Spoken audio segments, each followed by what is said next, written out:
Good morning, everyone. We're about to bring you the latest COVID-19 UAE updates. However, if you found this podcast through an article, which so many of you are doing, please hit that subscribe button wherever you get your podcasts so you can get your Dubai news daily.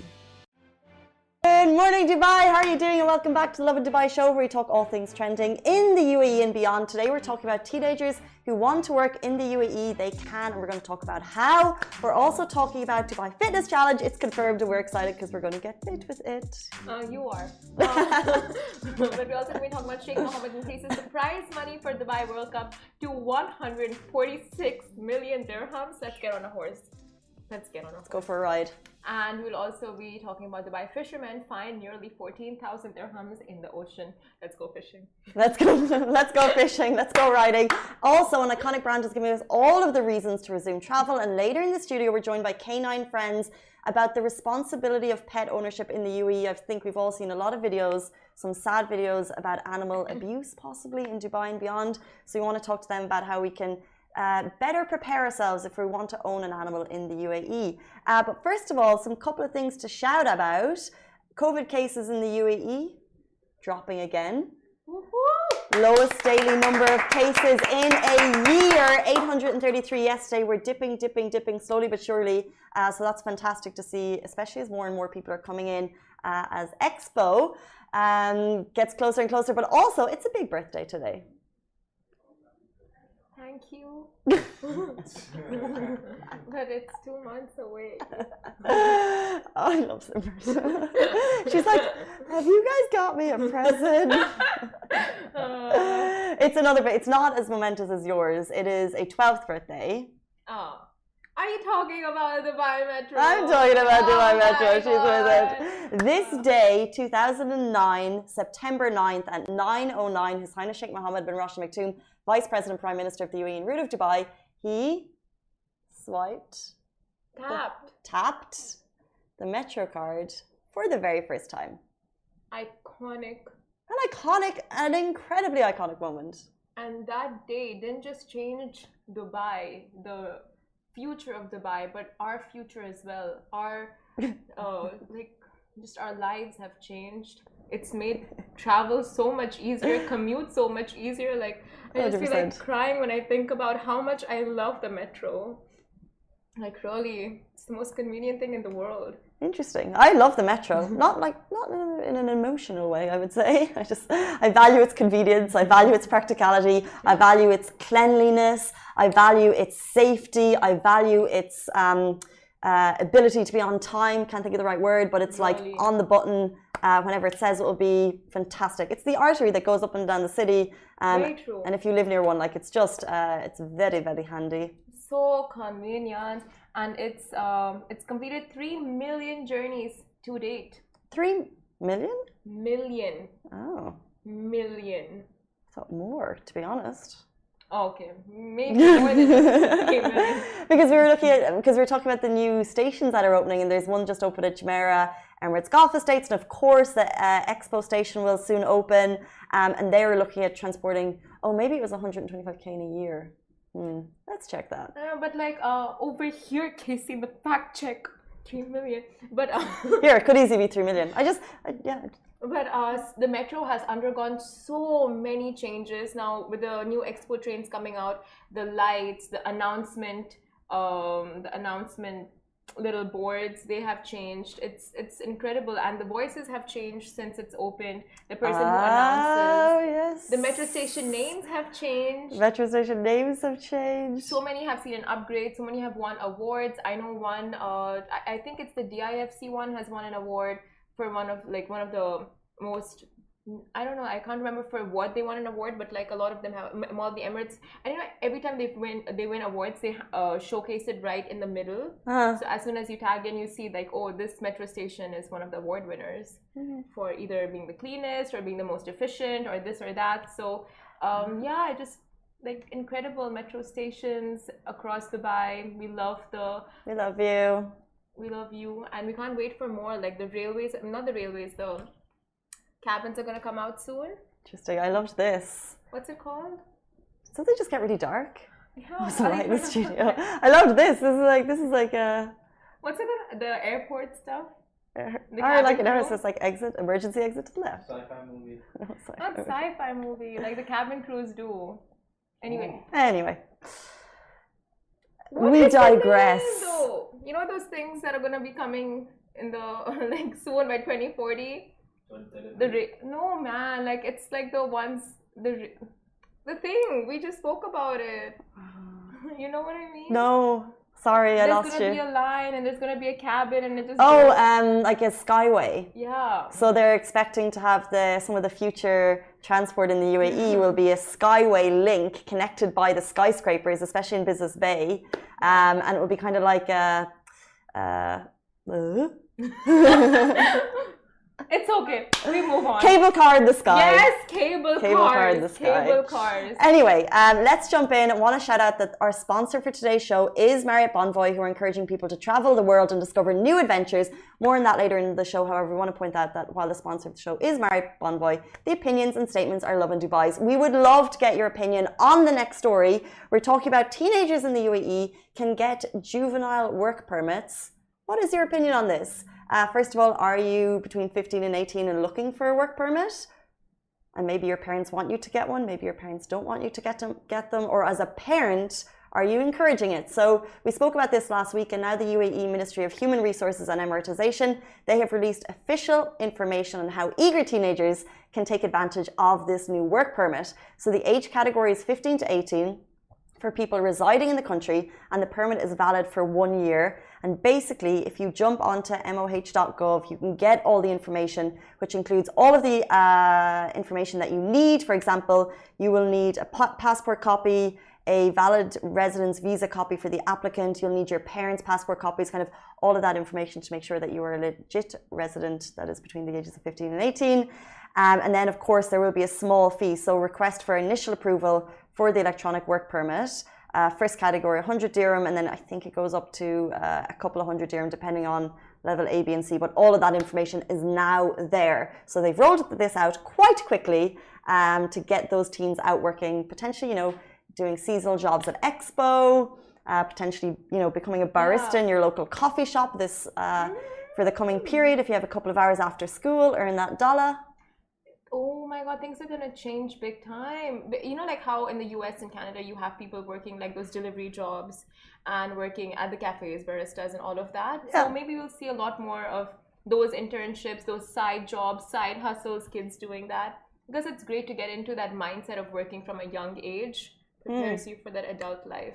100%. I wonder, will there be a minimum wage for juveniles, whether or not that would come into it. But we were actually talking yesterday about the values of these soft skills. So if you're going to work, let's say, for example, in a coffee shop, you're not just learning how to make a nice latte, you're actually learning, I guess, like the art of communication. You're learning how to deal with customers, handle pressure, be quick on your feet, standing all day. I worked in a sweet shop when I was younger for a couple of years every summer.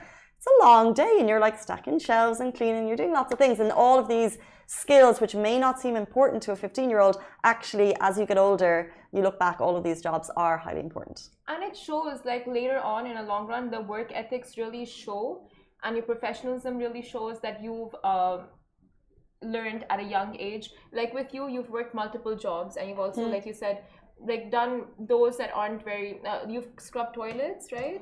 Yeah, I cleaned toilets, I was a server, I cold called people. Yeah. Apologies if you ever got a cold call from me trying to sell the guttering in houses. Yeah. Obviously knowing nothing about it, but all of these things like set you up, like all of that rejection, and like you're like, okay, this is what I don't want to do. So going forward, this is what I do want to do. Like cleaning people's bathrooms and stuff. You're just like, okay, this is fun. But then you get to see what people have in their wash bags. Wow, that is so interesting. I love beauty products, so I'm like, oh, wow, that's what I could have one day.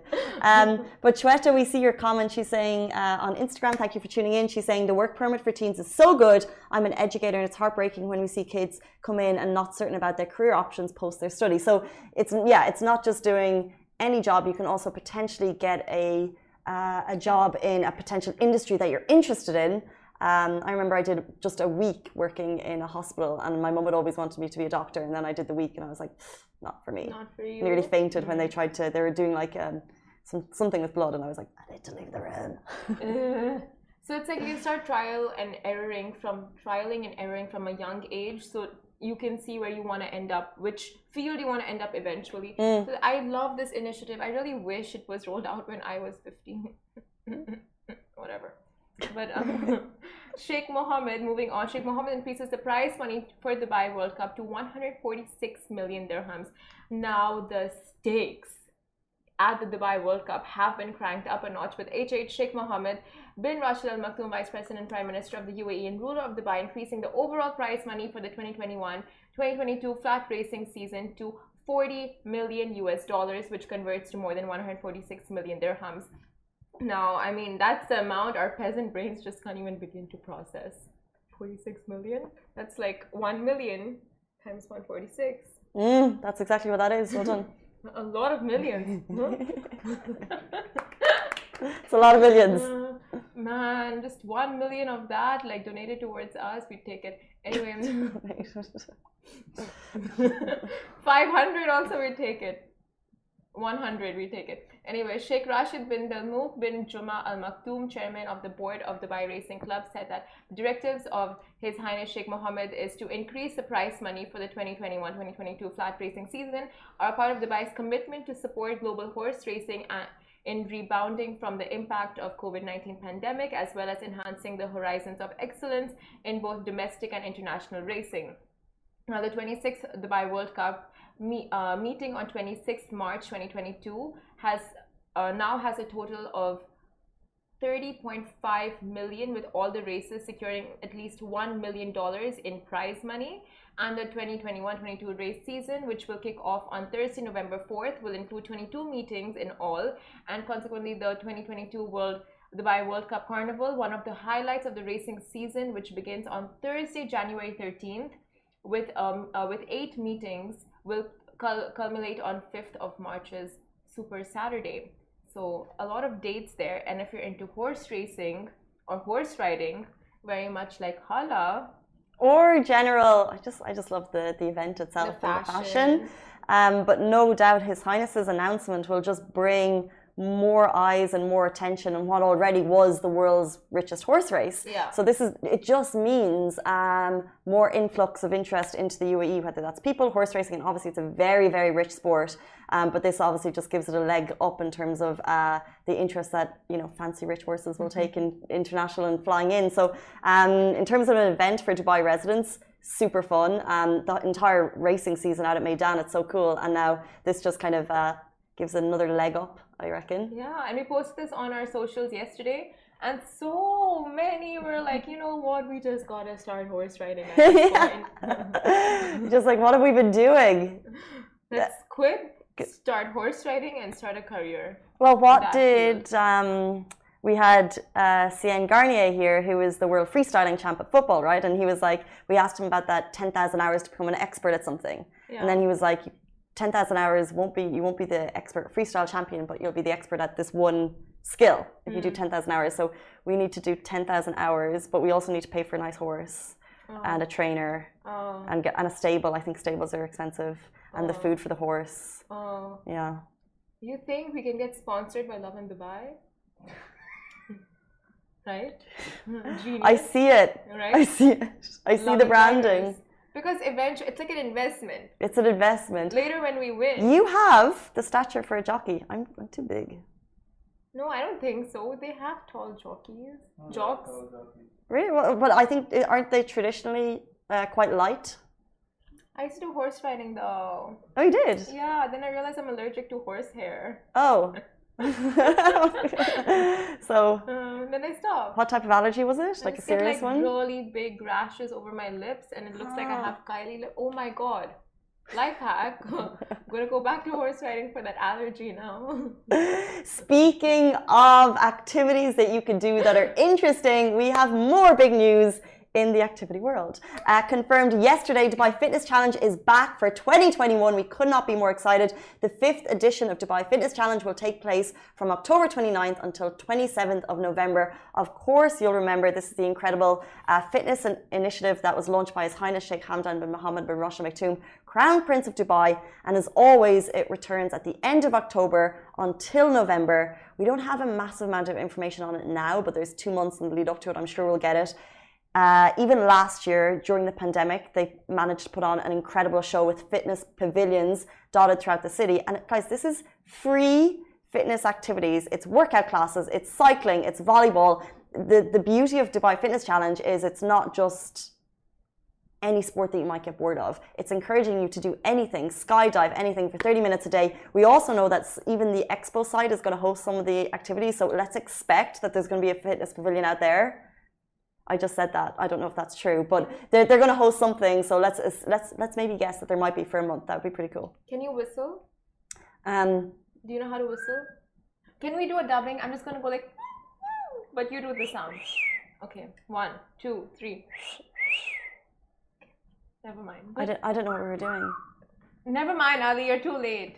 Okay, it's fine. No, we need to. What were we doing? We need to ace it. I have no idea. Yeah, go on. I thought we were like just gonna dub it. So he's gonna do the What's sound. dub? Like we're gonna mime it, and Ali will make the sound. Okay. Okay. 1, 2, 3. Nice. What was the point of it? Like, it's pretty impressive how Dubai goes. Last year I remember when when Sheikh Zayed Road was blocked out for the cyclists. Do you remember? No, the runners. Runners or cyclists? Cyclists. Over different years, there's been different races on Sheikh Zayed Road at different points. But last year was a cyclist. I mean, it was a cyclist thing, at the bottom of Sheikh Zayed Road. Yeah. Yeah, they blocked out not the entire, but like I think the DIFC Emirates Tower stretch. Yeah. And they were just like cycling on Sheikh Zayed Road. The images and videos were so amazing, like beautiful images. So iconic, so encouraging. Would encourage you to get out there at 6 a.m. and do it this year. Oh, for sure, 100%. Such a liar. A quick hello to James Westy Jones, my boyfriend. He was traveling. He's back, and he never tunes in. And he just said, "I'm back." So hi, welcome back to the country. Goose is so excited to have you home. Let's move on. Okay, but moving on to Dubai fishermen who have found 14,000 dirhams in the ocean. Now, love just shines on some lads, and sometimes in the most unexpected of all ways. Now, a viral video shows fishermen finding a trail of cash in the ocean. Now, talk about hitting the jackpot. A 9gag post claims that almost $4,000, that's more than 14,000 dirhams worth, was fished out of the ocean. Now, the video shows a group of men piling up 500 and 1,000 dirham notes in a bowl, and then later laying them out beside each other to dry under the sun, because obviously you got to dry the notes to use the notes. You can't use wet notes. And could this perhaps be the aftermath of a wild Dubai yacht party? Will we ever know? I really want to know. So many questions about this video. Many questions. Right? Some people were like, what if they just threw the money and then picked it up later for a viral video content? No. No, okay. Well, it's a possibility, but like, what are you gonna do with that video? No, it's too risky, because if you're making content, no, it's too risky.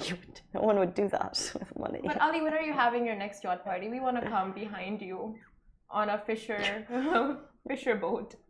We don't throw money. That's not an Ali move.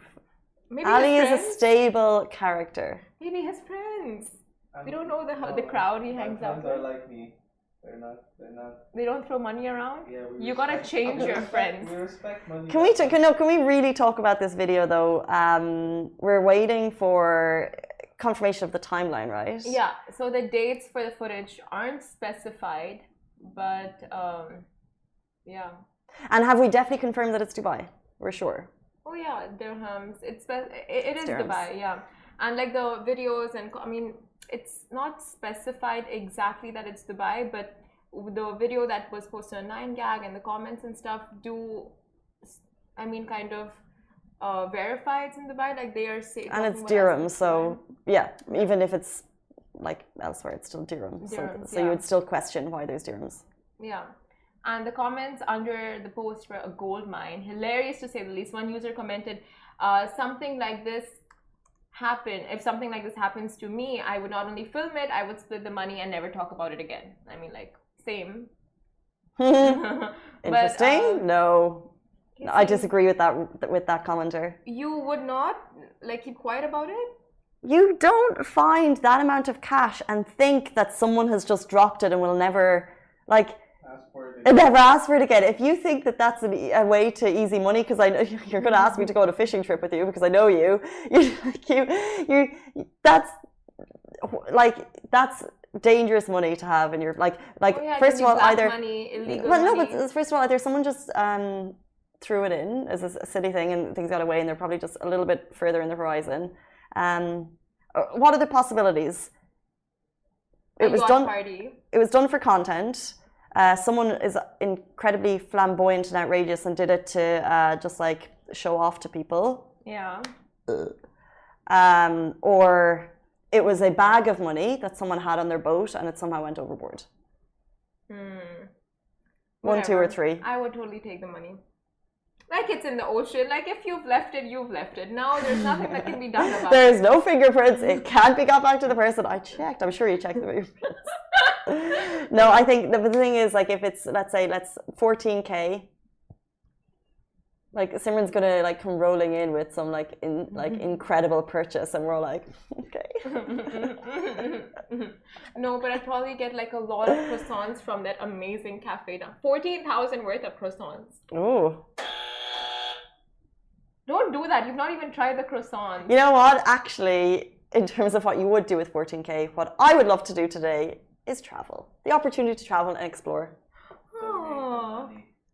Tell me more. Okay, I'll tell you guys more. Speaking of travel, with places opening up again and countries taking the necessary precautions to ensure safety, it is the perfect time to pack your bags and go to somewhere new. And with Married One Boy, they are here to help you with just that. With over 30 hotel brands under their belt and endless experiences for you to dive into, Married One Boy believe in the power of travel. We are not here to close our eyes to the world and sit still. We are here to go out and explore the world, to have fun, to experience new cultures, new cuisines, meet new people, and to relax. And through these experiences, we grow. 100. Could not agree more. Like for a lot of us, we've been here for way too long, and there's loads that we could be doing and a lot more that we could be seeing. So if you're interested, Married One Boy has over incredible 30 international hotel brands across the globe, and therefore whatever type of destination or trip that you're looking for, they have options. And actually we just posted just 5 yesterday on our Instagram, and it got a massive kind of engagement, and people were like, oh, I didn't know about this one. Like the incredible Al Maha Luxury Collection Desert Resort and Spa Dubai, that view from your room in your private pool, that type of travel experience, sign me up, please. Oh my god, what I would do to travel right now. Yeah, but it's like here and abroad, whatever you're looking for. Also, of course, W Dubai the Palm. Like there's so, depending on what type of vibe you're looking for, because if you've been in W Dubai the Palm, it's incredibly funky. Even just to like see that incredible lobby, like it's the W's across the world are known for this very like design-led hotel brand, and the one in Dubai is probably like, as you can expect, head and shoulders above the rest. Like it's super cool. Just an incredible place that we can check out here. Element Al Jadaf Dubai, Aloft Palm Jumeirah, the St. Regis Saadiyat Island Resort Abu Dhabi, heaps here. And then of course, 30 international brands abroad as well. So any inspiration, if you want to discover new places, do it with Marriott Bonvoy, because the range is just phenomenal. Yeah, like you said, it depends on what your vibe is. They have so many here, they have so many abroad. So if you're not looking to, like really go out of the country, stay within the borders, then of course, like the range of hotels here in Dubai and the UAE are so incredible. Just the other day, we went to St. Regis, which is a part of Marriott Bonvoy. And oh my God, like within the hotel, they have so many experiences. Oh, you just had a nice day that day. Oh my God. I don't even want to get started. Sometimes I look and I'm just like, oh, that's nice. It's really nice. Sucks to be you, Casey. That was really nice. As are all of them. As are all of them. I'm just flicking through comments. I realized I gave Westy Jones a shout out. However, we do shout outs on the show. If you want one, let us know your name. Let us know the reason you want a shout out. Is it your birthday? Is it your friend's birthday? Is your friend starting a new job? Is your friend handing in their notice for a job because they're starting another job? Or is that you? Let us know. Instagram, we see your comments as always. Bushra Bakes, we know you. Hi, thanks for saying hello. We love to see your comments coming in as always. But stay tuned because right now we have a very special guest in studio. This is one I know you'll all be waiting for. A local hero from Canine Friends Dubai who have collectively rescued over 7,000 dogs over the last 30 years and given them new and loving homes. Joining us very shortly in the studio will be City from Canine Friends, so wait with us. Lovin Extra is here. This is the new membership, and while absolutely nothing changes for our readers, extra members get access to premium content, exclusive competitions, and first look for tickets and access to the coolest events across the city, and Lovin merch. If you subscribe right now, a very cool Lovin Red Eco Water bottle will be delivered to your door. Welcome back to the Lovin Dubai show. Joining us now is a local hero from Canine Friends Dubai who have collectively rescued over 7,000 dogs in the last 30 years and given them new and loving homes. Welcome to the show, City. Thank you. Thank you for having us. Not at all. Very quickly, for those people who don't know, what is Canine Friends? What do you guys do? All right. So Canine Friends was established about 30 years ago by Carol Mathers, and we help rescue abandoned, stray, and just dogs that were given up for no fault of their own. We house them, we shelter them, and we find them new homes.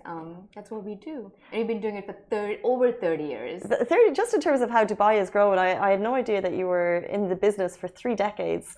So I'm sure there are some stories to tell. What's the size of the team like? Are you full-time, part-time employees? We are not employees. We are all volunteers. All of us have day jobs. Some of us run different businesses also on the side.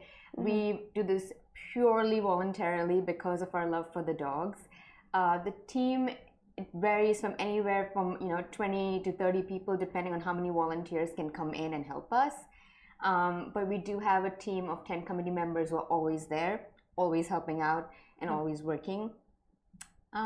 So yeah, that's what we do. And then the shelter can house about 150 dogs. We were given the land and the facility by the royal family, and we're extremely grateful for them. Wow. And our food, we are grateful for this too, is all sponsored by Pets Delight. So we are very grateful for that. Amazing. So you were given land 30 years ago by the Dubai royal family. It wasn't 30 years ago. About 30 years ago when they started, it was out of a house, and they would use landlines to call people and be like, hey, can you keep this dog and foster it and things like that.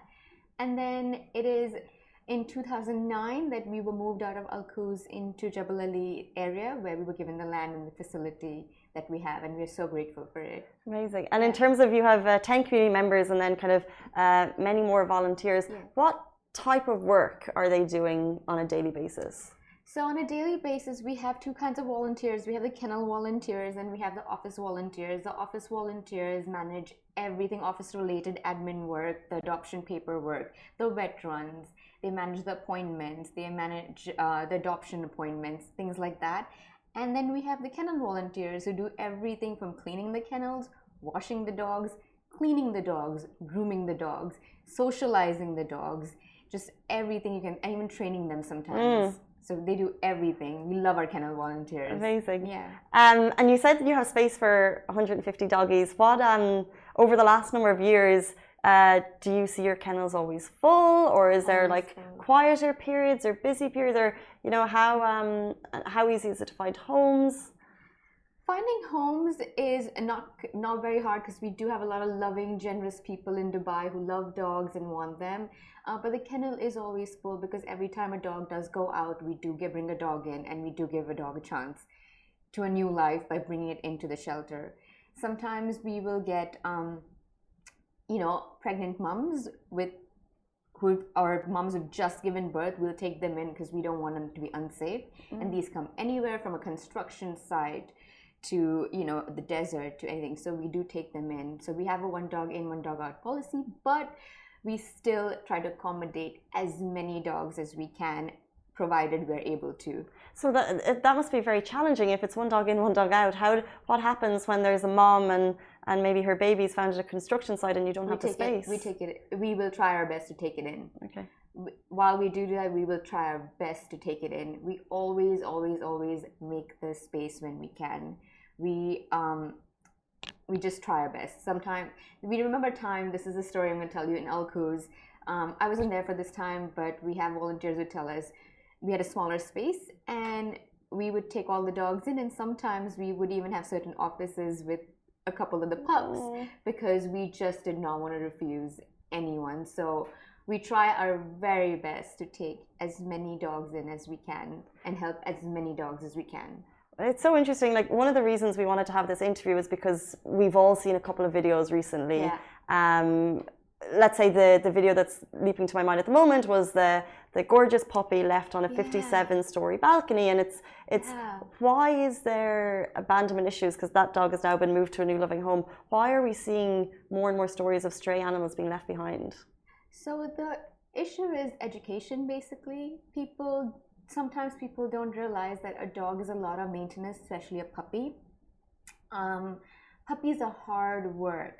The first 12 months of their life, they need constant attention, care, training, and people love having a cute little puppy, and it's great for the first couple of weeks, but after that you have to train the puppy to not chew on your furniture, where it needs to go to relieve itself, things like that, and people don't realize that. So we work very hard to educate people who want to adopt from us that puppies are hard work. And even that's also why when we are doing the adoption process, we thoroughly vet every family before we let them adopt a dog from us. Sometimes we'll have a family come in who wants a puppy, and we will talk to them, check out their lifestyle, ask them questions, and then we will suggest, hey, maybe get a 1-year-old dog. It's still a puppy, but a 1-year-old dog will suit you better. Why is that? Because this is just an example, if you live in a building, for example, taking a 6-month-old puppy constantly up and down the building creates an issue, and you'll have the building management complain about it because the puppy might relieve itself in the lift. So we tell them, take a 1-year-old dog if you live in a high-rise apartment. You'll be so much happier. And people do, they listen to us, they take the dog and it becomes their forever dog. We've seen a lot of times where people have gone out, bought a puppy from a pet store, these gorgeous pure breed Cocker Spaniels or Shih Tzus, gorgeous ones, and within 6 months they end up at our shelter because the owners don't know what to do about neighbors complaining and things like that. So it's all about education. If you do your homework right, if you realize that a puppy is hard work, you will know that you might want to adopt a slightly older dog, or wait till you're in a different place to adopt a puppy where you can let it out all the time. Interesting. Yeah. You mentioned there people going to a pet shop to buy Cocker Spaniels and Shih Tzus. When I grew up, we bought a Cocker Spaniel. We had, and I had no idea that, there was stray animals that needed homes. And now I've come here and we have a gorgeous little rescue. Her name is Goose. And we're more educated about it. So what are your thoughts on purchasing dogs, first of all? Well, we can't prevent it, but we can educate people. We're never going to stop. We're going to tell people to not buy and adopt, but you can never stop anyone from doing it completely. What is wrong with buying a dog? How they breed them. Breeders aren't the most ethical when they do that. You will have a mom who's had 4, 5, 6, 7 litters, and the mom is in miserable condition. It is an easy Google search will show you. The reason, if you're in these Facebook groups, Dogs in Dubai, they constantly show there's like popular dogs who are breeding, and then the issues that they have. Is it German Shepherds have bad dysplasia? Exactly. And it's very heartbreaking to see these videos. But I think people need to need to know that, and people do say there is ethical breeding, which you could get something from a kennel club breeder. But it's up to you. We don't promote it. We would want you to adopt a rescue, give a dog a second chance. But if you do see how dogs are bred, some of the dogs are in just awful condition. How do you take that home with you? It must be, I guess, personally heartbreaking to see kind of a lot of sad stories, and then constantly been trying to educate people, but constantly seeing the sad stories come through. Is it a difficult job? We look at the positive stories that we have. But we do see the sad stories, but we do look at the positive stories that we have, the happy homings that we have, and the dogs that do get that amazing home. So I'll tell you one of the stories was, we had a dog come in. Her name was Poppy. She was about 9. So now at this point, her name was Poppy. I know. At this point, she's a senior dog, and we were like, "Oh dear, Poppy." You know, she just came in, and we didn't know if she'd even get a home because she is 9 years old. Luck would have it, a family came in, saw her, thought she was perfect for their senior older mother, adopted her, and took her to the UK. So not only did she get a second chance at life, she got a better life in a different country where she could run around in fields. And I'll share a photo with you a little later so you can see that. Amazing. But she is living the best life. We had another couple a couple of dogs who came in from a family. Unfortunately, the circumstances changed. They couldn't keep it. One was called Sushi, one was called Shabby. Both the dogs went on foster and never came back because it was a foster fail. The families, Absolutely in love with them. Was that a foster fail when the families fall in love? Oh, adorable. Yeah, when the families fall in love, we call it a foster fail. That's cute. Yeah, we do a lot of fosters for our dogs. But at no point do we obligate the family to find a home for them. We will have a set time for when you bring the dog back. Interesting. With a report so that we can home the dog. And if you fall in love, which happens a lot, you can do the adoption process and keep the dog. Would you recommend fostering to people who are families potentially who are interested in having a dog but are not sure if they're ready? That is how we do it anyways. When you come in to adopt for an adoption appointment, and our homers who have, some of them have over 10 years of experience of homing a dog, if they feel like the family is not fully ready, they will let you foster the dog for a couple of weeks, maybe longer if it needs it. And the family can see how their life is with the dog. They either choose to then adopt the dog, and if they feel like the most responsible thing to do is say, hey, we tried this out, we wanted to adopt a dog, but it's not working, so they bring it back because it was only a foster, and then we find another home. At no point do we ever obligate the family to find another home when it's on foster. So we are, a full circle kind of shelter where we'll take the dog in, we'll take care of it, medical food, everything. Even if we foster it, it is our responsibility, 100%, to find it a home. Before you leave us, a quick question just about COVID, and I guess there's a question of, people leaving countries where there are more strays. However, a lot of people working from home. I know a couple of families who adopted doggies. Did you see kind of a weird influx and decrease of dogs coming into your canine friends? We did. During COVID, a lot of people wanted to adopt dogs. A lot of people wanted, because they were at home. But one of the things we asked them was, okay, you're at home right now. What happens in 6 to 7 months? 100%. That's the same question. When you go back to work, because right now it's great and it's perfect. And that is one of the ways we educate people, saying, yes, it's great to have a dog, but think about everything that you do when you have a dog. And a lot of people did adopt from us. A lot of people made those adjustments. A lot of people came through and adopted our dogs during COVID. And even now, people are adopting dogs because they're realizing that there is a way you can balance your life with having a dog. And Dubai is growing. Dubai's pet scene is growing so much. There are so many daycare centers, there are so many facilities, there's so many dog parks, especially in the newer areas. So it is very easy to have a dog, and now you have dog friendly restaurants and stuff too. So it is getting a lot easier than even 10, 15 years ago to have a dog in this country. So we're getting there. We have dog parks. A dog beach would be lovely, a nice big one, but we'll get there. We'll get there. And you nearly said you wanted to bring your doggy into the studio. I did. I really did. Wait. But I'll show you a photo if you're... Yeah, let's do it. What's she called? Her name is Dia. She is also a canine rescue. I took a photo this morning just to show you guys. Oh, she's adorable. Let's look at the camera. Let's see. Can we... This is Dia. This is Dia. I'll show you Goose. This is Goose. Oh, he's such a cute. Goose. This is Dia and Goose. A lot of the volunteers end up adopting themselves. I'm sure. Some of us have 3 dogs. yeah, some of us have 3, some of us have, you know, yeah, a lot of us end up, I've had 2 myself, both canine dogs, one's past, one's here, so yeah. Okay. Thank you. Maybe next time Dia can come into the studio. We're actually moving studios in a couple of months, so who knows? Maybe that will be dog friendly. Yes. Richie, you listening? I will definitely bring Dia and a couple of the puppies if I'm able to. Oh my God, dream the dream.